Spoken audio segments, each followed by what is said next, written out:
శ్రీ గురుభ్యో నమః 2024 జూలై 11వ తేదీ గురువారంతో ప్రారంభమై 20వ తేదీ శనివారంతో అంతమయ్యేటువంటి 10 రోజులలో మీన రాశిలో జన్మించిన జాతకులకి ఫలితాలు, సూచనలు, సలహాలు కేవలం రెండు పాయింట్లు తెలియజేయబోతున్నాను. దాదాపుగా 2 months నుంచి నేను వీడియోలు అందించలేకపోయినందుకు క్షమత పెరిగాయి. చాలామంది అనుకున్నారు ఏదైనా హెల్త్ ఇష్యూస్ వచ్చాయేమో అందువల్ల ఇవ్వలేదని, కానీ నో హెల్త్ ఇష్యూస్. కానీ వ్యతిరేక గ్రహ సంచార స్థితిగతులు, దీనికి తోడు హాట్ సమ్మర్, అందుచేత ఒక్కోసారి చెప్పాలంటే అన్ని మైనస్ పాయింట్స్ తప్ప ప్లస్ పాయింట్స్ ఎక్కడ లేవు. అందువల్ల నేను ఇవ్వలేదు. ఎందుచేతంటే అన్ని మైనస్ పాయింట్స్ చెప్తుంటే వినేటువంటి వరకు కొంతవరకు వాళ్ళకి విసుగ్గా ఉంటుంది. ఏమిటి ఇలా ఉంది, మరి ప్రమోషన్ వస్తున్నాను, లేకపోతే హౌస్ పర్చేజ్ చేస్తాను, లాటరీ తగులుతున్నాను, ఏదైనా వివాహం అవుతున్నాను, కోర్టులో ఉండేటువంటి గెలుస్తాము, ఇలాంటివి చెప్తే బాగుంటుంది కదా అనుకోవచ్చు. అక్కడ ఉంటే తప్పకుండా చెప్పడానికి అవకాశాలు ఉంటాయి. కనుక ఏదేమైనా కొంత ఒత్తిడి ఎక్కువైన కారణంగా చెప్పడానికి మళ్ళా ప్రారంభం చేశాను. ఇక దానికి ముందుగా ఒక చిన్న గమనిక ఏంటంటే, శని వక్రగమనం జూన్ 30వ తేదీ ఉదయం 7:11 నుంచి వక్రగమనం ప్రారంభమై 139 రోజుల పాటు కొనసాగి నవంబర్ 15వ తేదీతో ఆయన వక్రగమనం పూర్తయిపోతుంది. అసలు వక్రగమనం అంటే ఏమిటి? ఇది శిక్షాకాలము. ఎవరికి శిక్ష? ప్రజలకే. అంటే ఎట్లా శిక్ష? మనం చేసుకునేటువంటి కర్మలు ఉంటాయి. ఆయన కర్మప్రభు. ఆయన అనుకూల కర్మలు ఉంటాయి, ప్రతికూల కర్మలు ఉంటాయి, పాపకర్మలు ఉంటాయి, పుణ్యకర్మలు ఉంటాయి. మంచి చేస్తుంటారు, చెడు చేస్తుంటారు. మంచి చేస్తే మంచి ఫలితాలు ఉంటాయి, చెడు చేస్తే చెడు ఫలితాలు ఉంటాయి. కాబట్టి ఈ జన్మే కాకుండా గత జన్మ నుంచి ఏదైనా పెండింగ్ ఉంటే అవి కూడా వస్తుంటాయి. ఫర్ ఎగ్జాంపుల్ కొన్ని కోట్ల మంది ఉన్నారు కదా, ఈ కోట్ల మంది యొక్క ఫైల్స్ అన్నీ కూడా ఈ 139లో కంప్లీట్ కావాలి. ఒక్కోసారి టైం సరిపోదు. సో నెక్స్ట్ ఇయర్కి వేస్తుంటారు. ఆ విధంగా కూడా ఉంటుంటుంది. అందుకే ఒక్కోసారి ఎప్పుడో చేసినటువంటి 4 ఏళ్ళ కింద లేక 14 ఏళ్ళ కింద 40 ఏళ్ళ క్రితం చేసిన కర్మకు కూడా ఫలితాలు ఇప్పుడు వస్తుంటాయి. కనుక ఈ శిక్షాకాలము అంటారు. అయితే 30వ తేదీ ఉదయం 7:11 ఆయన ప్రారంభం చేస్తే వెంటనే, అంటే శిక్షాకాలానికి రెడీగా శిక్షలు వేయటానికి వచ్చాడంటే వెంటనే శిక్షలు వేయడు.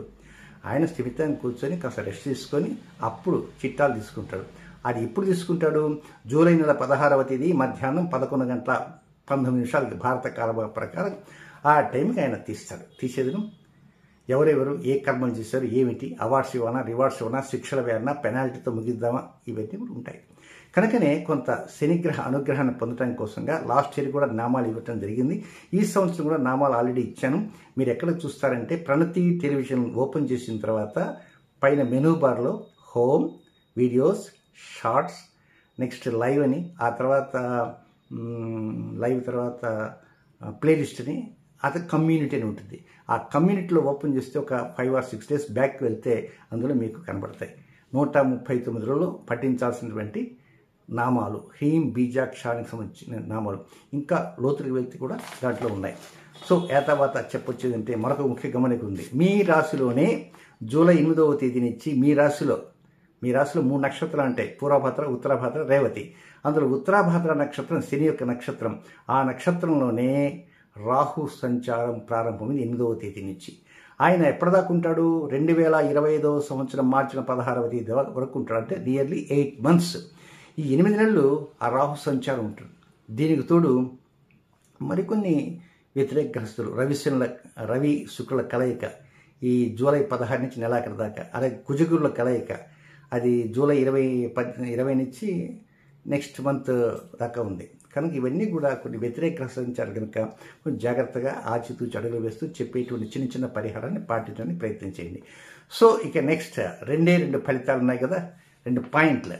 మొదటి పాయింట్కి వెళ్తే 11వ తేదీ ఉదయం దగ్గర నుంచి 16వ తేదీ రాత్రి 7:53 వరకు ఉన్నటువంటి సమయం అంతా కూడా ఇది చాలా జోష్గా ఉంటుంది. అనుకూల ఫలితాలు ఉంటాయి. వివాహం కానటువంటి వారికి అనుకూలతలు ఉంటాయి, వివాహం అయిన వారికి అనుకూలతలు ఉంటాయి, జీవిత భాగస్వాములుగా దంపతులుగా ఉండేవారికి అనుకూలతలు ఉంటాయి, వ్యాపార భాగస్వాములకు అనుకూలంగా ఉంటాయి.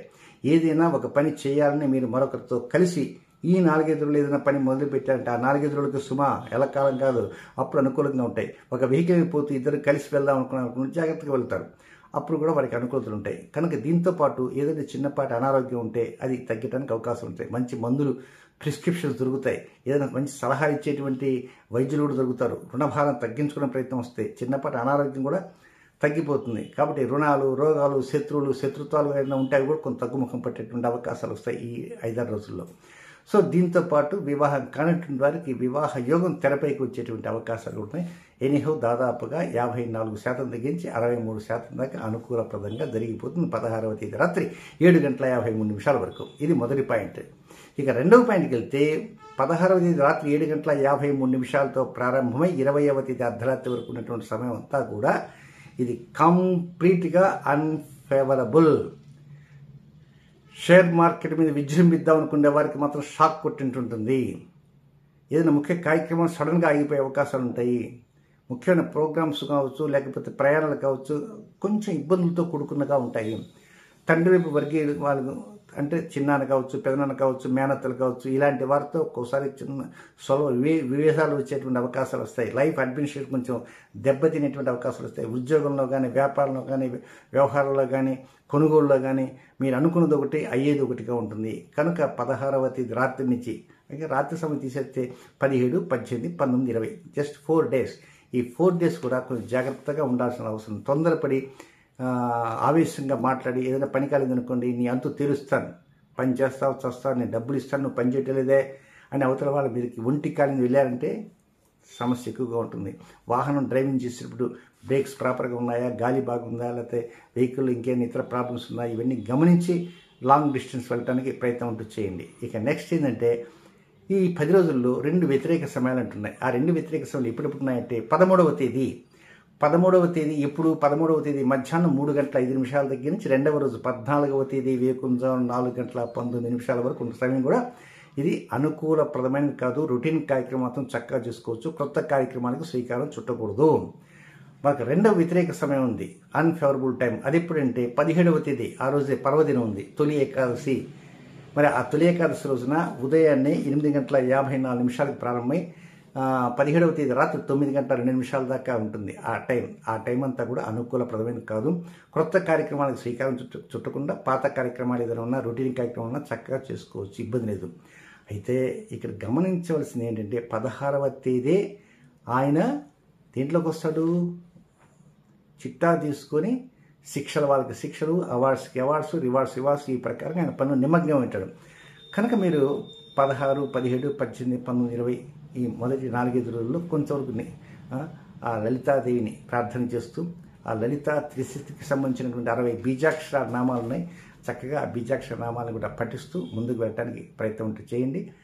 చక్కగా అనుకూలత వస్తాయి. ఇంకా మీ రాశిలోనే రాహు శని యొక్క నక్షత్రమైన ఉత్తరాభాద్రలో 8 నెలలు సంచారం చేస్తారు కనుక దాని యొక్క ఫలితాలు ఎలా ఉన్నాయో నెక్స్ట్ వారం వీడియోలో మనం తెలుసుకుందాం. శుభం.